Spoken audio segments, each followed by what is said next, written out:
So it feels like this week's episode went from Kelly Ben Simone's hamster wheel to Sonja Morgan's hamster wheel.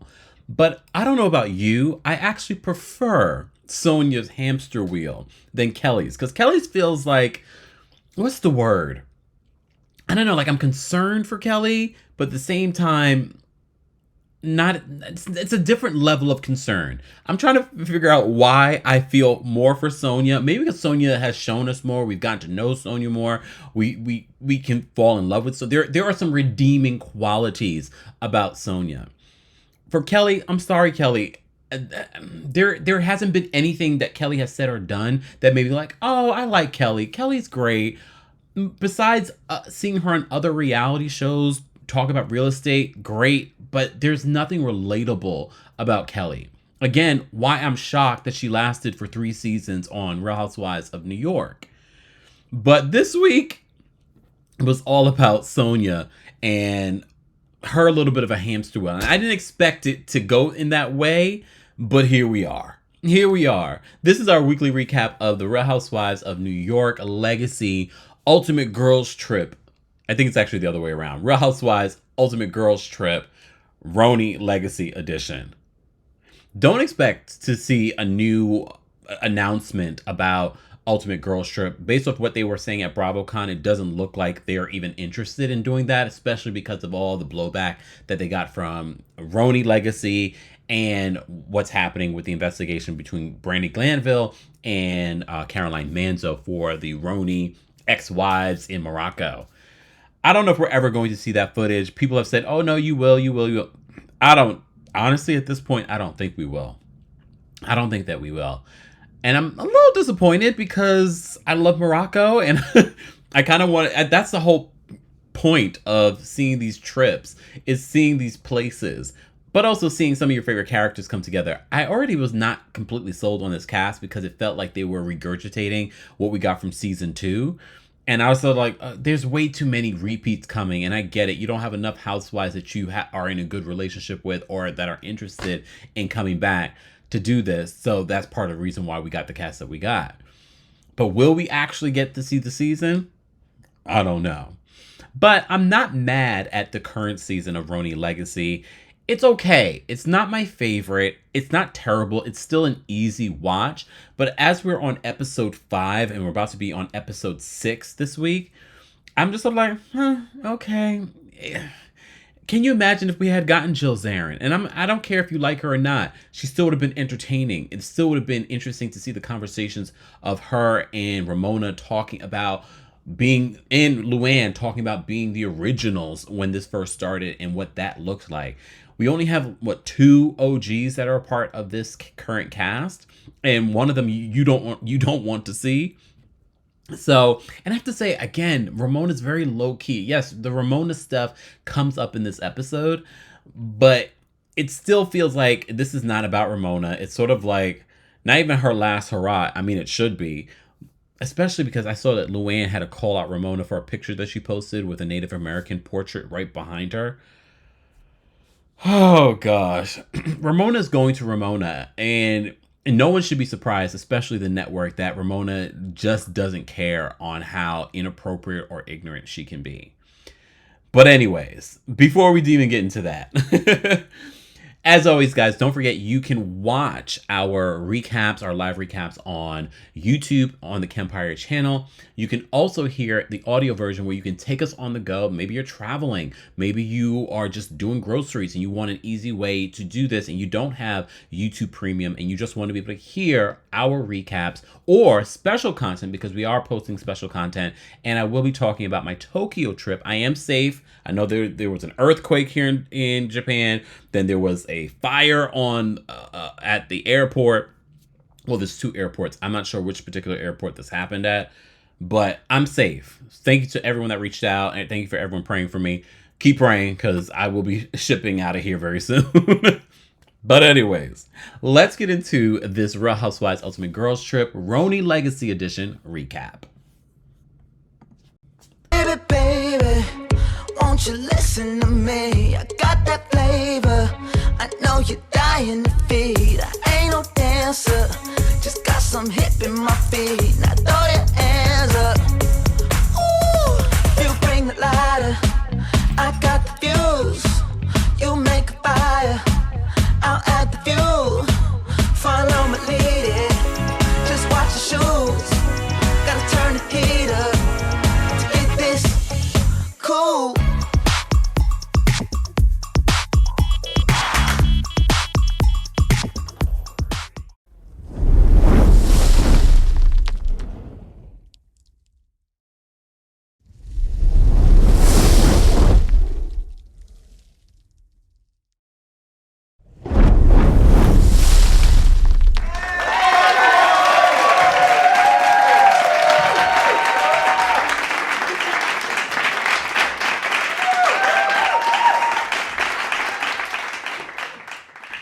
Welcome back to the Kempire channel, your number one source for pop culture news and music, entertainment, reality TV, and so much more. As always, be sure to like the video if you're watching this. If you're listening to this, don't forget to give us a 5-star rating on your favorite podcast platform, especially Apple Podcasts and on Spotify. And shout out to all of you that have already bought your tickets for our New York City show that's happening on January 25th. And shout out to everyone in the DMV area that have already, you guys are outselling New York at this point. But I appreciate everyone that's purchasing tickets, everyone that's flying in, driving in, whatever you're doing. We appreciate that. Stay tuned for more dates for Kempire After Dark. But yes, DMV, don't forget February 16th. Tickets are available for that show as well. Meet and greets are selling fast. There are meet and greets available. More information will be available in the description of the video and in the episode if you're listening to this. So, Real Housewives Ultimate Girls Trip RHONY Legacy Edition. I took some light notes just to kind of remind me of certain things, but I did want to mention, because throughout the episode and throughout the season so far, you notice a flirtation, more so from Countess Luann with Martin. Martin, he seems like he likes Luann, but I just feel like he's being nice. I think that Luann likes Martin. And, you know, she loves a French man. She likes, she loves a man, period. So, I don't know. But I noticed, especially in this episode, there was a lot of flirtation. When they were playing the game, she was like, oh, what's the prize? Is the prize going to be you in your birthday suit? My thing is, look, it's a different age. Jokes like this would be accepted back then. Not saying that it was right. However, I just always love to remind you, what if this was a man, not Lou Man, a man saying to a woman that's hosting the situation? If a man was to say that to a woman, we would feel very differently. Oh, I'd like to see you in your birthday suit. Picture that. I always have to give you that sort of opposite but same scenario, because we would be feeling very differently. And honestly, I don't know if I'm saying I would feel very differently because I'm pointing it out to you guys. Because in the moment, I'm like, I mean, I get it, Luann. You like him. He's a grown adult, but he's still an employee. He's working for you guys. You know what I mean? I'm just saying, look, he doesn't seem like he's bothered by it, but you also didn't think Marco was bothered by it. And I pointed that out when we were watching that season. And now he's suing. I'll wait. Sloppy. Just saying. Anyways, so I wanted to point that out. So they have an itinerary. First of all, Kelly's still Kellying. What happened at the beginning that I wanted to mention? Poor Martin, because in last week's episode we did not mention that Sonja is weird. In a way, like there's lovable moments with Sonja, but then there's these moments where it's almost like, what's the name of that movie? Not Mommy Dearest. It's another one. It's the one where you guys will remind me in the chat and in the comment section. It's the movie, well, the true story of the mom and daughter that were living out there in Long Island with each other, and they lived in like squalor, they were like not squatters, but they were living in like all kinds of stuff, like filth. And So she kind of reminds me, like, one minute she's okay, then the next minute she's like, ah, you know what I mean? Like, come on.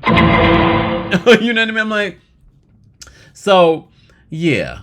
I mean, I get that vibe from Sonja, and at last week's episode, she had said to Martin, you know, Ramona wanted Martin to help her with something, and Sonja got really like crotchety. She's like, I don't like when people are in here too early. So in this episode, Martin's just like, you know, I waited until 10:30 before coming to bother you guys. Do I think that Sonja is a mean person? No, I think she's just moody. You just don't know what mood she's going to be in. She could be in a fun mood. She can be in that drunk fun girl mood. She could be in a crotchety mood. She could be in the Morgan letters mood. You just never know with Sonja. You just never know. And it seems like everyone kind of knows how to deal with Sonja when she's whatever mood. Okay? Anyways, so they're getting ready for their day. They at one point at the top of the episode, we see Dorinda and Kelly sort of like hug it out. Dorinda doesn't know what she's dealing with Kelly. One minute, Kelly loves her. The next minute, Kelly hates her. And this morning, Kelly loves her. Kelly's going to do some yoga. She's hugging on Dorinda. She's like, oh, Dorinda. And Dorinda's just like, okay. And so Dorinda starts doing her Dorinda aerobics. Kristen's in there putting on her mask. All right, so the ladies are getting ready so they can go out and do surfing lessons. So Martin gives them the itinerary, and a sidebar, Ramona was Ramonaing because Luann had to correct her because immediately she sees Martin. We haven't gotten our schedule today. And she's like, there's a way you could say something. This is also when we were seeing Luann being a little protective of her boo. But no, we say this all the time with Ramona. She's never going to change. She's never going to change. This woman is the way she is on camera. It's the same way she is in real life, according to multiple people that have interacted with her. All right. So anyways, so they do the surfing lesson and they go for the surfing lesson. Already the ladies are flirting with the surfing instructors. So we get to see all of them surf. So first, Kristen says, Dorinda, do you want like the yellow board? Because that should be a little bit easier. And she's like, in her confession, she's like, I don't need the yellow board. I'm very athletic. I am good. Maybe if you want it, you can have it. Kristen says that she's been surfing for a long time. She surfs all the time with her husband. She gets out there and we're like, really? Like, she didn't look like she ever surfed ever. Dorinda gets out there and she seems like she's doing a lot better than Kristen. We get to see, Sonja didn't go out there. Ramona didn't go out there. Kelly went out there. At one point, Kelly, after the surfing lesson, she's just playing like, I'm Supergirl. I'm like, okay, Kelly. But Luann, and they flashback a lot during Ultimate Girls Trip because that's the whole point. Is this is sort of like the all-stars. They're reminding you of these moments from yesteryear with these RHONY relics. So Luann goes out there because, we've seen Luann surf before and it didn't end well. This time, though, it did end well. She was just like, okay, I can do this. Were they really doing any major surfing? But she did better than the rest of them. She did better than the rest of them. All right, speaking about the rest of them, Kristen and her toenail. So everyone wants to flirt with the EMT, the medic that's there to help Kristen because Kristen's toenail is basically coming off. It was like hanging on a thread. And she had said that she had hurt herself before this, and then it came up a little bit more during this trip. So he had to cut it off. So he cuts it off. But poor Kristen, she was really hoping for like a mothering from Dorinda. And Dorinda did not come over. Dorinda only came over eventually so she could flirt with the medic. And everyone else came over so they could flirt with the medic. The paramedic. So Kristen starts screaming, and I guess he didn't give her any sort of anything for the pain. So she's just there screaming. No one's there to help hold her hand. She's just like, these women are ridiculous. And I kind of felt for her because she probably wanted a little mothering. Everyone else that's there is older than she is. She's the youngest on this cast.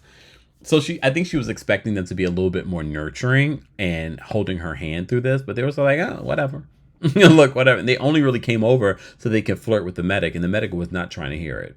The medic was like, well, if you lose the toenail, then I'll be able to help you. So he cuts off the toenail. Okay, he cuts off the toenail, and poor Kristen screaming. And everyone's just like, oh my God, you think she's giving birth. I've never had my toenail come off, so I'm not going to judge Kristen. All right?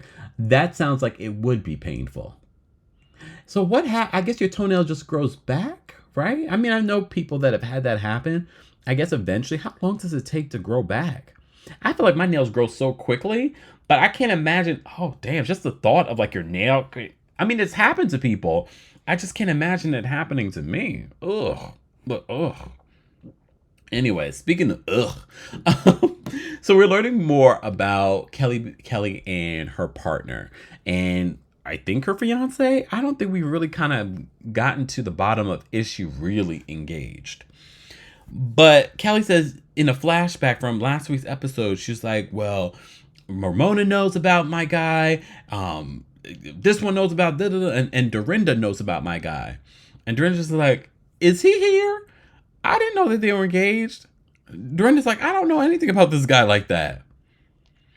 Kelly just says stuff. Even if it makes sense or not. Even if it's the truth or not. She just says stuff. Like fictional stuff. So Dorinda's just like, is he here? Like, I don't understand. So apparently her guy seems like he's very sweet. They show a picture of him. He must have sent her with a bunch of love letters. Someone else did that. I can't remember which husband did that. Oh, Teresa's husband. I think Louis. I don't think he was the husband at the time. I think he did that on season 1. So he sent. Do you think she was copying? Or do you think the guy is just that romantic? The messages were cute, but here's the thing. I think that's a cute idea, sending love letters. I'm romantic. I can appreciate it. I wasn't like Dorinda going, huh. No. And Dorinda's so fake because Dorinda in the moment, she's like, oh my God, you got to keep them. That's lovely. Dorinda's terrible. In the confession, she's like, ugh. All right, Dorinda. So she's reading the love letters. Here's my thing with the love letters. He's like, day 4. I miss you so much. I'm thinking about you all the time. Mind you, he wrote these letters before she left. It's not like the letters are coming every single day. I like the idea of it, but is it the truth? I mean, it could be. Maybe on this particular day you weren't missing her. Maybe on this particular day you got a text from her and you were like, I don't like your attitude. You know what I mean? I mean, I guess I like the idea, but then when I think about it, like, well, you're not really missing me. I think that would have been a nice little gift to get on your return home. Like, well, I wrote you love notes for every day that you were away. Because then at least you know those notes were real in the moment. But these love notes ahead of time, I mean, I think it's romantic. It's the intention. The intention was love. But at the same time, I'm like, were you really missing her? Maybe he was. Maybe he was. Anyways, so they do a scavenger hunt and they split the ladies up in groups and they have to read clues from RHONY history and find these things throughout the house. They had to find Alex McCord's monster shoes. They had to find Aviva Dresser's leg. They had to find a bunch of different things. And at one point after this, at the end of the scavenger hunt, they had to call Harry Dubin. I did not realize, and I know because we've watched the show, that he's hooked up with so many people from this cast. But when they lay it all out, you're like, damn, who hasn't he kissed or been with? Bethany? That's about it. But everybody knows I'm Harry Dubin. So Harry Dubin has the last part of this clue. And this is how Kristen gets it because she guesses the word legacy. And that's that makes her group win this game. What's the prize? A gift certificate to the Regency. Okay, if you know RHONY Legacy, then you know. All right, Kristen's like, I'm not gonna live in New York anymore, so this is not anything that I can use. So is the Regency isn't it a chain? They probably have some Regencies in California. But Kristen, I'm sure you've been back to New York to promote RHONY Legacy, so you could have used it then. Is a Regency even a good hotel? I'm just saying. And people, look, I wouldn't want to go there because the fact that people are hanging out in the lobby, acting all kinds of fool and being scandalous, I wouldn't want to stay at that hotel. You making out in my hotel lobby, my hotel restaurant? No, that's tacky. Look, that's tacky. Anyways, so poor Sonja. Sonja sees Harry Dubin and she's like, just tell us the damn message. He's like, look, I got everyone together and you guys aren't speaking. And she just tell us the message. She's really burnt by Harry Dubin. But trust and believe, I believe that Sonja, if Harry Dubin and her, I wouldn't be surprised if they've hooked up since, to be honest with you. I think, yes, she was mad at Harry for the way things went down. But remember, they've had a love affair for years. They were together years ago. Then they reunited several years before. So, I mean, I don't know if she's that mad at Harry, to be honest with you. Or maybe she is. Maybe she is. Who is Sonja dating now? Is she not dating anyone? Well, good for her. Look, enjoy your singledom. I think right now she's focused on making money and her daughter. Okay? All right.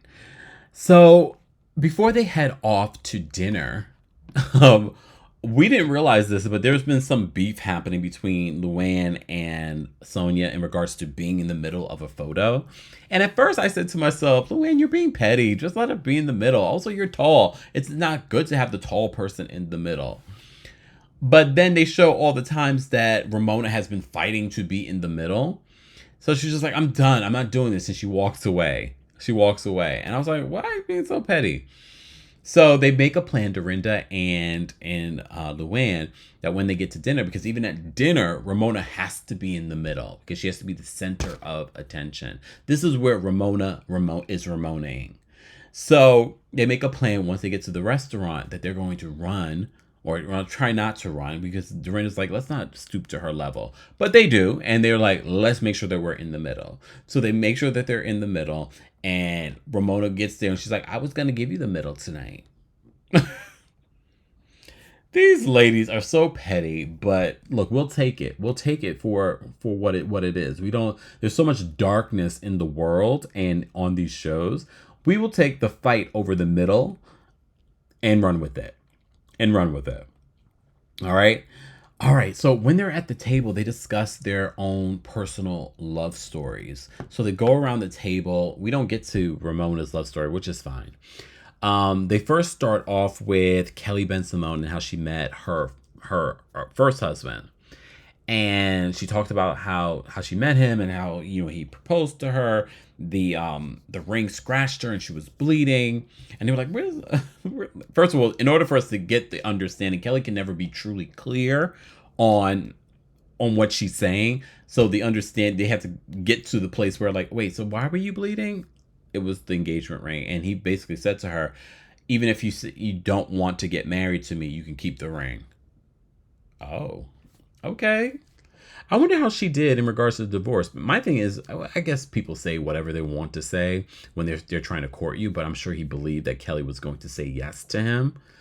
But yeah, so for those that don't know, her husband, world-renowned photographer, that's how we got familiar with her on RHONY when she first was there. And she has, I believe, 2 kids with him. All right, but she says that she's got to work. I guess she didn't make out well in the divorce. And since then, she's done quite well for herself. She's definitely done quite well for herself. So then we move on to Dorinda's love story. And basically, Dorinda